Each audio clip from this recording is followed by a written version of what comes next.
PDA की ताकत को एकजुट होकर के भारतीय जनता पार्टी और उनके सहयोगी लोग घबरा गए हैं। जब से मीरापुर में पीडीए की ताकत एक हुई है, तब से बीजेपी और उनके सहयोगी लोग घबराए हुए हैं। और घबरा करके सोचिए क्या नारा दे रहे हैं। उस नारे को लेकर के पहले तो डबल इंजन की सरकार इंजन टकरा रहा था, बाद में डिब्बे टकराने लगे, और अब तो भारतीय जनता पार्टी की ये स्थिति है कि उस नारे से भी बहुत सारे लोगों ने किनारा कर लिया है। जो हमारा किसान यहाँ है, उसको न जाने क्या क्या भरोसा दिलवाया था। यही किसान है जो हमारे देश की बुनियाद को ठीक कर सकता है। बुनियाद से हमारे खेत से लेकर के किसान की खुशहाली से देश की खुशहाली आनी है। ये जितने भी हमारे किसान नेता रहे हैं, मैं आज याद करना चाहता हूं और ये भी याद दिलाता हूं कि कभी चौधरी साहब ने जो भाईचारा लेकर के किसानों के बीच में उन्होंने एकजुट होकर के किसानों की ताकत बनाई थी, हमें पूरा भरोसा है इस बार मीरापुर के चुनाव में वही एकता, वही भाईचारा दिखाई देगा और किसान अपने हकों को लेकर के लड़ेंगे। अभी तक तो ये किसानों की बोरी से चोरी कर रहे थे, लेकिन इधर तो पूरी की पूरी खाद की बोरी चोरी हो गई। और जिस समय किसान को डीएपी की जरूरत थी, ये बीजेपी वालों को देखने में भी न जाने क्या क्या दिखाई देने लगा है। इन्हें डीएपी में भी पीडीए दिखाई दे रहा है। इसलिए मैं आप सबसे निवेदन और अपील करने आया हूं कि ये चुनाव आने वाले समय में किसकी सरकार बने, उस सरकार का रुख तय करेगी। इसलिए उपचुनाव तो है ही है, ये आने वाले समय में जो सरकार बनेगी उसके भविष्य का रुख तय करेगी। सच्चाई तो ये है कि कई लोग इस बात के लिए घबराए हुए हैं कि उनकी जमीन भी कोई न छीन ले। ये भाजपा वाले जमीन छीनने वाले लोग हैं, दूसरों को मिलाकर के जमीन छीन लेते हैं। इसलिए वो लोग भी कहीं न कहीं नाराज हैं। और आप देख लेना, जो वादे किए थे कि गन्ने की कीमत 400 रुपए होगी, बताओ आज इस महंगाई में कीमत क्या है गन्ने की। ये सरकार तय नहीं कर पाई है।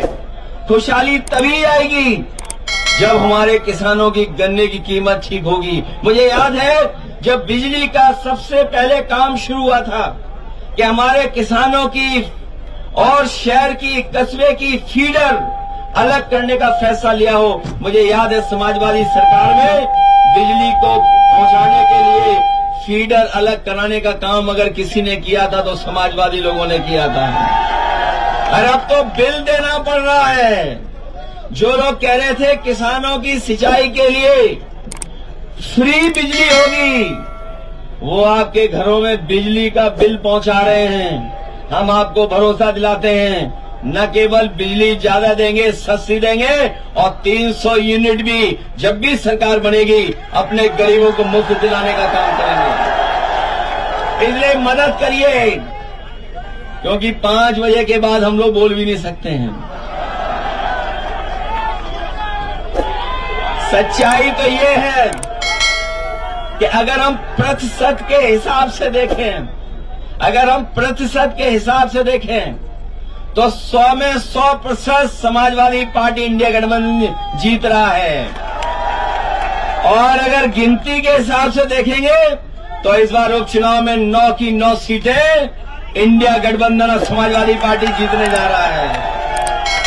जो लोग अपने नारे से, जो लोग नारों से समाज में बारूद की सुरंग खोद रहे हैं, वो याद रखें महाराष्ट्र के चुनाव के बाद उनकी कुर्सी के लिए भी उन्हीं के लोग सुरंग खोद रहे हैं। इसलिए मदद करिए। शंभू राणा पहली बार चुनाव में लड़ने आपके बीच में आई हैं और ये आदि आबादी का नेतृत्व करने जा रही हैं। ये जो हमारा पीडीए है, ये पिछड़े, दलित, अल्पसंख्यक, हमारे सिख भाई भी इसमें शामिल हैं। पिछड़े, दलित, हमारे अल्पसंख्यक मुसलमान भाई भी शामिल हैं। ये पीडीए, पिछड़ा, दलित और आदि आबादी भी इसमें शामिल है, आदिवासी भी शामिल हैं। इसीलिए मीरापुर में पीडीए की एकजुटता देख करके भारतीय जनता पार्टी के लोग घबराए हुए हैं। मुझे पूरा भरोसा है आप लोग मदद करेंगे। मैं आपके बीच में नहीं रह पाया, नहीं समय ज्यादा दे पाया, लेकिन मैं अपने एक एक कार्यकर्ता को बधाई भी देता हूं, धन्यवाद देता हूं और भरोसा भी दिलाता हूं कि चुनाव जीतने के बाद हमें पूरा दिन इन कार्यकर्ताओं के बीच में रहना पड़ेगा, तो हम लोग रहेंगे, जिससे अपने कार्यकर्ताओं से मिलकर के उनका सम्मान करने का काम करें। इसलिए याद रखना, ये सरकार वो है, न किसान का भला सोच रही, न नौजवानों को नौकरी रोजगार दे रही है। महंगाई कहां पहुंचा दी है। और जो लोग आरक्षण छीनने निकले हैं, तो इस बार आरक्षण जिनका छीना है, वो लोग मिलकर के भारतीय जनता पार्टी के खिलाफ खड़े हुए दिखाई दे रहे हैं।